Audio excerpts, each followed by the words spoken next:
이 시간 오늘 말씀을 듣기 전에 오늘 말씀 본문을 우리 한번 같이 읽도록 하겠습니다. 우리 에베소서 6장 10절에서 13절 말씀입니다. 우리 한번 같이 읽겠습니다. 시작. 끝으로 너희가 주 안에서와 그 힘의 능력으로 강건하여 지고 마귀의 관계를 능히 대적하기 위하여 하나님의 전신갑주를 입으라. 우리의 씨름은 혈과 육을 상대하는 것이 아니요 통치자들과 권세들과 이 어둠의 세상 주관자들과 하늘에 있는 악의 영들을 상대함이라. 그러므로 하나님의 전신갑주를 취하라. 이는 악한 날에 너희가 능히 대적하고 모든 일을 행한 후에 서기 위함이라. 아멘. 사도 바울은 에베소 교우들에게 우리가 복받은 자다, 구원받아 하나님의 자녀가 된 사람은 이미 신령한 복을 받은 사람이다 라는 사실을 깨우쳐주고, 그리고 이 복을 받은 사람은 하나님의 자녀답게 살아야 한다 라고 하는 점을 일러주고 난 다음에 마지막으로 결론처럼 이제 끝으로 하나님의 전신갑주를 입고 마귀의 관계를 능히 대적하고 넉넉하게 견디고 버티고 서라고 일러줍니다. 그런데 이렇게 하신 목적이 뭐냐면 13절에 보니까 그러므로 하나님의 전신갑주를 취하라. 이는 악한 날에 너희가 능히 대적하고 이 모든 일을 행하는 후에 서기 위함이라 말씀했습니다. 지금 에베소 교회 성도들이 처한 그 시절이 악한 시절이라는 거지요. 시대가 악하다는 겁니다. 시대가 악하다. 시대가 악하다. 그러니 그 악한 시대 속에서 하나님을 섬기는 하나님의 백성들이 그것을 극복하고 전투하듯이 싸워 이기고 극복하고 난 다음에도 지쳐서 넘어지는 것이 아니라 제풀에 꺾여서 포기하는 것이 아니라 더 믿음에 견고하게 설 수 있어야 한다라는 것입니다. 그런데 이 하나님의 전신갑주는 충분하게 미루어 짐작할 수 있는 것은 전투에 처하는 병사들이 입는 옷이라는 거예요. 그런데 이 전투에 처한 병사들이 입어야 되는 이 하나님의 전신갑주를 보니까 14절에 그런즉 서서 진리로 너희 허리띠를 띠고 의의 호심경을 붙이고, 진리의 허리띠, 의의 호심경. 그리고 15절에 보니까 평안의 복음이 준비한 것으로 신을 신고 모든 것 위에 믿음의 방패를 가지고 이로써 능히 악한 자의 모든 불화살을 소멸하고 믿음의 방패를 가져라. 모든 기도와 간구를 하되 항상 성령 안에서 기도하고 이를 위하여 깨어 구하기를 항상 힘쓰며 여러 성도를 위하여 구하라. 이 모습이 하나님의 전신갑주를 입은 모습이다 일러주고 있습니다. 그러면 이 에베소 교회 성도들이 이렇게 영적으로 무장하고 하나님의 전신갑주를 입고 그리고 능히 서야 할 곳이 어디겠습니까? 영적 전쟁에서 승리를 경험해야 할 곳이 어디겠습니까? 어디에서 영적 경험을 체험하고 누려야 하겠습니까? 바로 오늘 저는 이 영역에 대해서 말씀을 드리고자 합니다. 사도 바울이 에베소 교인들에게 말씀을 전한 후에 세월이 20년 이상 흐르고 난 다음 사도 요한이 한 번 더 에베소 교우들에게 말씀을 전하는 내용이 계시록 2장 1절 초반부에 나와 있습니다. 거기는 보니까 사도 요한이 에베소 성도들을 칭찬했습니다.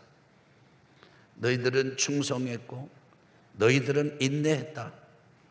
그래서 안에 들어온 이단들을 분별해서 쫓아내었고 자칭 사도라 그러면서 성도들을 미혹하던 사람들을 다 골라냈다. 아주 굉장한 칭찬입니다. 굉장한 인정입니다. 그런데 사도 요한은 거기에 한 가지를 덧붙입니다. 그러나 한 가지가 있는데 이것은 내가 책망할 것이다. 그것은 내가 처음 사랑을 버렸느니라 말씀하셨습니다. 에베소 교인들이 사도 바울의 가르침을 받고 외부로부터 오는 박해와 핍박을 잘 극복해 냈을 뿐 아니라 내부로 잠입하고 스며드는 이단들을 분별해서 다 잘라내기도 하고 자칭 사도라 칭하면서 사람들을 오염된 신앙으로 끌어가는 사람들을 다 쫓아냈지만 그 악한 날에 그 영적 그 전투를 감당하면서 마치고 났을 때 처음 사랑을 잃어버리는, 그야말로 온전히 서지 못하는, 견고하게 서지 못하는 이런 우를 범하고 말았습니다. 이런 점에서 너희가 어디서 떨어졌는지를 분별하고 그리고 알아가지고는 돌이키라. 에베소 교회를 향한 사도 요한께서 절절한 호소를 하고 있는데 바로 에베소 성도들이 돌이켜야 할 그 지점이 에베소 성도들뿐 아니라 여러분과 저도 돌이키고 회개해야 할 지점이 아닌가, 저는 이렇게 믿습니다.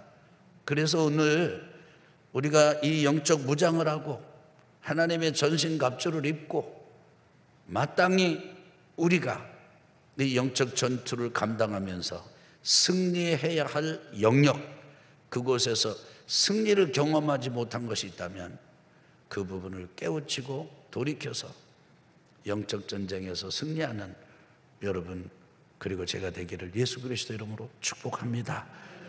그 첫 번째 영역은 다름 아닌 교회입니다. 여러분, 이 교회를 에베소서 4장 1절에서부터 24절까지 보면은 사도 바울이 하나님의 자녀들이 교회에서 어떻게 행해야 될지를 잘 가르쳐주고 있습니다. 사도 바울은 이렇게 가르칩니다. 교회는 하나가 되어야 한다. 아니, 하나다. 왜냐하면 하나님이 한 분이시고 교회의 머리 되신 예수님 그리스도 예수가 한 분이시고 그래서 성령께서 하나가 되게 해 주셨다. 그러니 하나가 돼야 한다. 그러면서 더 나갑니다. 하나가 돼서 무엇을 하라는 겁니까? 하나가 돼서 어린아이의 단계를 벗어나고 영적 유아기를 벗어나서 그리스도 예수님을 목표로 두고 그리스도 예수 그리스도에게까지 자라가라, 성장하라, 성숙하라, 이렇게 가르쳐주고 있습니다. 여러분과 제가 예수님을 주님으로 영접하고 하나님을 아버지로 경험하면서 교회 안에서 하나가 되셨습니까? 그리고 그 하나가 돼서 이제 영적 유아 단계를 벗어나고 안 된다, 나는 믿음이 없다, 나는 믿어지지 않는다, 어렵다, 힘들다, 이렇게 할 것이 아니라 서로 도와서 하나가 돼서 서로 도와서 목표를 그리스도에게 두고 그분에게까지 자라가기를 도전하고 그리고 추구하는 성도의 믿음의 줄을 놓은 적이 있다면 혹은 지금 놓고 있다면 여러분, 지금이 바로 다시 한번 돌이켜서 예수님에게까지 자라가는 성도 되기를 예수님의 이름으로 축원합니다. 저는 마치 이 대목에서 사도 바울이 에베소 교회 성도들에게 이렇게 말씀하시는 음성이 들리는 듯합니다. 형제 자매 여러분, 눈을 뜨십시오. 땅을 바라보던 눈을 뜨십시오. 그리고 그리스도 예수를 바라보십시오. 그분에게까지 자라가십시오. 그 일을 위하여 서로 도와 하나가 되십시오. 참으로 많은 경우에 듣습니다. 성경을 공부해도 성경을 가르치고 나눠도 어렵다. 그리고 신앙에 있어서도 나는 좀처럼 성장하는 것 같지 않다. 나는 좀처럼 내가 마음먹은 대로 되는 것 같지 않다. 안 된다, 어렵다, 힘들다, 이런 소리는 많이 들리는데, 그럼에도 불구하고 나는 여전히 내 있는 이 모습, 이 자리에서 내 눈을 들고 그리스도 예수를 바라봅니다. 히브리서 기자가 주 예수 그리스도를 바라보라 말씀하셨지 않습니까? 나는 여전히 연약하고 부족하지만은 그러나 예수님을 바라봅니다. 그리고 나는 그 예수님에게까지 이르는 장성한 분량 수준에 이르도록 나를 만들어 가고자 합니다. 이런 말은 듣기가 어려워요. 여러분과 제가 하는 마음에, 가지는 마음에 어떤 게 있나 보십시오. 우리가 하는 말 중에 어떤 것이 익숙하게 있는지를 점검해 보시기를 바랍니다. 그래서 만약에 우리가 지금까지 나는 안 돼, 이런 상태에 있다면 눈을 퍽쩍 들고 그리스도 예수를 바라보고 그 예수님에게까지, 우리의 목표는요 옆에 있는 사람이 아니에요. 다른 옆 동네 사람이 아닙니다. 옆에 있는 도시 사람이 아닙니다. 말하는 누가 아닙니다. 우리의 목표는 그리스도 예수십니다. 우리가 그분에게까지 자라가야 합니다. 두 번째로는 세상입니다. 사도 바울은 에베소 교인들에게 이렇게 말씀하지 않으셨습니다. 너희들이 예수 믿고 나면은 세상 줄을 다 끊고 세상 사람하고는 만나지도 말고 아주 너희들끼리 이렇게 가르치지 않았습니다. 에베소 성도들은 역사가 오래된 교회가 아닙니다. 바울이 겨우 3년 개척해서 세운 교회예요. 그리고 지금 그 교회를 떠나온 시간이 뭐 길게 봐야 5년 정도 지났을 겁니다. 아니면 그거보다 더 빠를 거예요. 그러니까 이 에베소 교회는 아주 넉넉하게 잡아도 채 10년이 되지 않는 신생 교회입니다. 갓 세워진 교회입니다. 그 에베소 교회 성도들에 대한 하나님의 기대, 우리 주님의 기대, 그리고 개척자 바울의 기대는 믿는 사람끼리 따로 세상과 외돌아져 있는 게 아닙니다. 오히려 세상 안으로 들어가는 거예요. 사람들하고 같이 있는 것입니다. 그런데 같이 살면서 바울이 성도들에게 가르치는 게 있습니다. 다른 것보다도 입을 보아라. 입에서 내는 말이 어떤 것인지를 보아라. 그러면서 이렇게 얘기를 합니다. 더러운 거, 추잡한 거, 희롱하는 말, 조롱하는 말, 성적 범죄를 암시하거나 그리고 언급하는 말, 그것은 이름조차도 너희들 입, 형제 자매들 입에서는 제하라, 없게 하라. 아주 성결하라고 가르쳐 준 거죠. 그러면서 이렇게 말합니다. 오히려 감사하는 말을 해라. 그리고 복종해라. 서로 복종해라. 서로 세워줘라. 이렇게 말씀하고 있습니다. 여러분과 제가 여기 살면서 우리의 도덕과 윤리의 수준을 내려놓으면 안 됩니다. 낮춰보면 안 됩니다. 세상이 그러니까, 사람들이 그렇게 사니까 어쩔 수 없지, 이렇게 하면 안 됩니다. 오늘 성령의 음성으로 여러분과 제가 들으십시다. 성령께서 대포를 쏘시는 것처럼 우리의 귀에 지금 들려주시는 이 말씀을 기억합시다. 너희들의 입에는 절대 지저분한 것을 올리지 마라. 올리지 마라. 오히려 감사하는 말을 해라. 감사하는 말을 해라. 여러분과 제가 어떻게 세상을 얻겠습니까? 어떻게 세상을 구하겠습니까? 그것은 다른 게 아닙니다. 여러분, 악한 날이라고요. 악한 시대라고요. 악한 시절입니다. 밖에서 박혀 있고 안에서는 신앙이 오염되고 변질되는 위험이 흙탕물처럼 교회 안으로 들어오는 때예요. 그런 속에서 성도들이 세상에 나가서 살 때 세상을 이기는 귀한 유일한 방법은 다른 게 아니에요. 깨끗한 거예요. 성결한 거예요. 세상 사람들이 다 흙탕물 튀긴 곳에처럼 사는 것, 살고 그걸 당연하게 여겨도 우리 성도들은 입에서 내놓는 말 하나까지도 챙기면서 깨끗하고 성결한 성도들 되어야 될 줄 믿습니다. 아멘. 할렐루야. 세 번째로는요, 가정에서 승리해야 합니다. 여러분, 저는 오늘 조금 이 사도 바울이 에베소서를 쓸 때가 시기가 어느 때냐면은 서기 60년 경입니다. 서기 60년이면요, 지금 시대가 서기 2020년입니다. 20년 계산하기 좋게 떼어버립니다. 100년 뒤로 거슬러 올라가 보면 1900, 또 100년 뒤로 올라가 보면 1800년도. 이렇게 해서요, 서기 60년까지 거슬러 올라가면요, 우리나라 역사를 치고 본다면은 우리 역사에 고구려, 백제, 신라가 막 태동할 때, 나라로서의 틀을 갖춘 때가 아닙니다. 왕이 세워진 때가 아닙니다. 시족과 부족들이 이리저리 이합집산하면서 지내고 있을 때입니다. 여러분, 조선시대만 가더라도 가정에서 아버지가, 남편이 어떤 위치에 있었는지를 짐작하실 겁니다. 지금과는 달라요.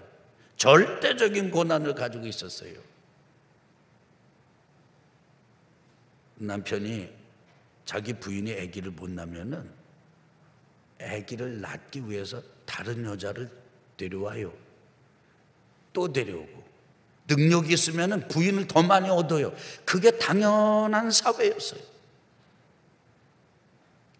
자녀는 어떻습니까? 아버지에게 말을 보탤 수가 없었어요. 아버지의 고난이 막강했어요. 근데 이게 거슬러 올라가가지고 서기 60년경이면은 로마 시대를 보더라도 그 나라 사람들 중에는 이런 부족이 있었어요. 이런 세력이 있었어요. 아기를 낳아가지고 시원찮으면 갖다 버려. 건강한 아기만 키워요. 부모가 절대적인 권한을 자녀에게 행사했습니다. 남편이 아내에게 절대적인 권한을 행사했습니다. 그런데 그 무서운 시절에 사도 바울은 하나님의 근본적인 사람에 대한 도리를 가르칩니다. 세 가지를 가르치는데, 첫째는 뭐냐면 아내에게 남편을 주라, 머리로 여기고 순종하고 복종해라 가르칩니다. 여기까지는 그 시대도 별 무리가 없었을 거예요. 근데 그 다음 말이 중요합니다. 남편들아, 이와 같이 너희 아내 사랑하기를 그리스도가 교회를 사랑하신 같이 하라, 이렇게 했습니다. 여러분, 그리스도가 교회를 어떻게 사랑했습니까? 예수님께서 교회를 사랑하신 것은 십자가를 지시고 돌아가신, 그래서 생겨난 게 교회예요. 남편이 아내를 사랑하는데 그렇게 사랑하라는 겁니다. 목숨 바쳐서 사랑하라는 것입니다. 여러분, 이것이 영적 전쟁에서 승리하는 길이에요. 그래서 남편과 아내가 이런 연합을 경험할 때 하나님의 전신갑주를 입고 승리하는 군사의 모습을 보여주는 것이에요. 자녀에게 주 안에서 부모에게 주 안에서 순종하라, 공경해라 그랬습니다. 이건 당연하게 여겼을 것입니다. 왜냐면요, 부모가 자녀들을 다룰 때, 아버지가 자녀들을 다룰 때 그렇게 아주 녹록하게 이런 때가 아니에요. 아주 그냥 그래가지고 시원찮으면은 아버지가 아들을 왕조 시대만 해더라도 쌀 뒤주에다가 가둬버리고 막 귀양을 보내버리고 뭐 죽여버리고 이러지 않았습니까? 근데 그것보다도 훨씬 앞선 시대예요. 소위 말하면 좀 미개화된 시대예요. 개화가 되지 않은 시대. 그때 자녀에게만 부모에게 순종하고 공경하도록 요구하는 것이 아니라 부모가 자녀에게 어떻게 하라고 그랬어요? 노엽게 하지 말아라. 억울하게 하지 말아라. 이건요, 오늘날 우리가 들어도 너무너무 혁명적인 가르침이에요. 근데 이게 그 시절까지 거슬러 생각하면 상상할 수 없는 가르침이에요. 이것이 하나님의 가르침이에요. 이것이 영적 전쟁에서 승리하는 길입니다. 자녀는 부모님을 공경하고 순종하고 따르고 주 안에서, 그리고 부모는 그 아버지는 자녀를 노엽게 하거나 억울하게 만들지 말아라. 우리 아멘 합시다. 그리고 그 다음에는 사도 바울이 이렇게 또 가르쳐요. 종이 주인의 눈속임만 하느라고 상전의 눈소리만, 이게 눈가림 해가지고 그냥 꾀부리지 말아라. 그 주인을 주님처럼 섬겨라. 주인에게 하듯 그냥 하지 말고 그 주인에게 주 그리스도 예수님을 섬기듯이 해라. 사실 이건 뭐 말이 될 거예요. 그런데요, 주인에게도 이렇게 말합니다. 주인은 절대로 내 소유라고 생각하면 안 된다. 그리스도 안에서 형제와 자매로 그 노예를 받아들여라. 그리고 늘 겸손해라. 왜냐하면 주인 너에게도 너의 주인이 있기 때문이다. 그분이 하나님 아버지시다. 이렇게 가르쳐요. 여러분, 이때는 나라 조직이 없어질 때라니까요. 왕권이 그렇게 세워져 있을 때가 아니라고요. 혈족, 부족, 그 가정의 호주, 그 시족의 시족장, 부족의 부족장이 절대 권한을 가지고 있을 때입니다. 가서 싸워가지고 사람들을 잡아오면은 그게 노예인 거예요. 그리고 그 노예의 이 잡아온 주인이 그야말로 소유주가 되는 거죠. 그래서 종과 상전의 문제도 가정 안에서 일어나는 일입니다. 가문 안에서 일어나는 일이에요. 그래서 부부의 관계, 부모와 자녀의 관계, 주인과 노예의 관계, 이거 전부 가정에서 일이에요. 이렇게 사역을 감당하면서 제 개인으로 보더라도 그렇고 우리 성도들을 보더라도 이게 참 가정에서 영적으로 승리하는 일이 쉽지 않아 보입니다. 위기를 많이 겪습니다. 눈물을 많이 흘립니다. 그러면서 금식하는 것보다도 훨씬 힘든 게 금식한 이후에 그 가정에서 부부의 연합과 부모와 자녀 간의 연합, 이것을 실제로 경험하는 거예요. 오늘 바울은 우리에게 가르칩니다. 성령께서 우리에게 가르칩니다. 영적 전쟁에서 이겨라. 교회에서 이겨라. 세상에서 이겨라. 가정에서 이겨라. 그래서 오늘 저는 여러분에게 질문을 드리고 싶습니다. 영적 전쟁에서 승리하십니까? 승리해야 됩니다. 그래서 여기서 이겨야 우리가 세상에서도 하나님의 나라에서도 이깁니다. 여기서 풀려야 하늘에서도 풀립니다. 여기서 악한 세력을 묶어놔야 우리 가정에서, 세상에서, 그리고 우리 교회에서 승리해야 하늘에서도 승리가 열매처럼 맺히는 줄을 믿습니다. 이런 점에서 이번 한 주간 동안 에베소 이제 읽기를 마치고 빌립보서 읽기를 시작하는데 빌립보서 말씀 기대가 됩니다.